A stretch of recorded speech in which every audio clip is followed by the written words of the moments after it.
Madame, Monsieur, bonjour, je suis ravie de vous retrouver pour une nouvelle semaine de JT préparée par la rédaction du groupe Revue Fiduciaire. On découvre sans plus attendre les titres de ce lundi 21 décembre. Exonération d'impôts, cotisation d'allocation familiale et annulation du contrat de crédit-bail. Exonération d'impôts pour commencer. Les médecins qui participent à une permanence des soins définie par l'autorité régionale de santé peuvent bénéficier d'une exonération d'impôt sur le revenu dans certaines conditions.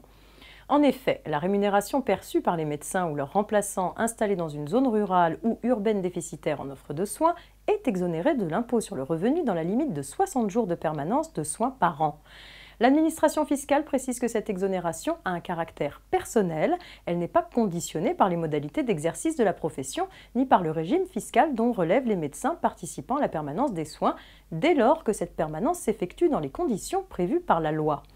En conséquence, peut bénéficier de cette exonération spécifique d'impôt sur le revenu le médecin qui exerce sa profession en association ou en société dans la mesure où il est imposé en son nom à l'impôt sur le revenu, le médecin imposé dans la catégorie des traitements et salaires qui participe à la permanence des soins pour la rémunération de celle-ci dans la limite de 60 jours par an.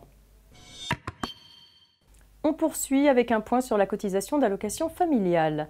Depuis le 1er janvier 2015, les employeurs bénéficient d'une réduction du taux de 1,8 point de la cotisation d'allocation familiale pour les salariés dont la rémunération n'excède pas 1,6 SMIC sur l'année. Le taux de la cotisation est donc de 3,45% au lieu de 5,25%. Pour les rémunérations versées à compter du 1er avril 2016, le taux réduit de 3,45% de la cotisation patronale d'allocation familiale s'applique aux rémunérations des salariés qui sont inférieures ou égales à 3,5 SMIC sur l'année. Ainsi, si la rémunération annuelle du salarié est supérieure à 1,6 SMIC mais inférieure ou égale à 3,5 SMIC sur l'ensemble de l'année, l'employeur bénéficiera du taux de 3,45% pour les rémunérations versées d'avril à décembre 2016. Une histoire d'annulation du contrat de crédit-bail pour terminer. Une commune a consenti à une société civile immobilière un contrat de crédit-bail immobilier. Suite à un défaut de paiement des loyers, le contrat de crédit-bail immobilier a été résolu par le juge au tort de la SCI qui a été condamnée à verser à la commune une provision sur les loyers échus et une indemnité d'occupation mensuelle jusqu'à la libération des lieux. La SCI a assigné en justice la commune en nullité du contrat de crédit-bail et remboursement des loyers versés au motif que le maire n'avait pas pouvoir pour conclure le contrat.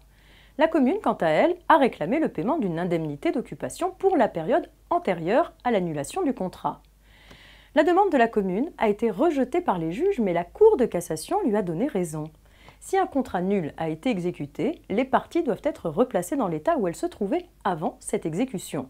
Si cette remise en état est impossible, la partie qui a bénéficié d'une prestation non restituable, comme la jouissance d'un bien loué, doit s'acquitter d'une indemnité d'occupation.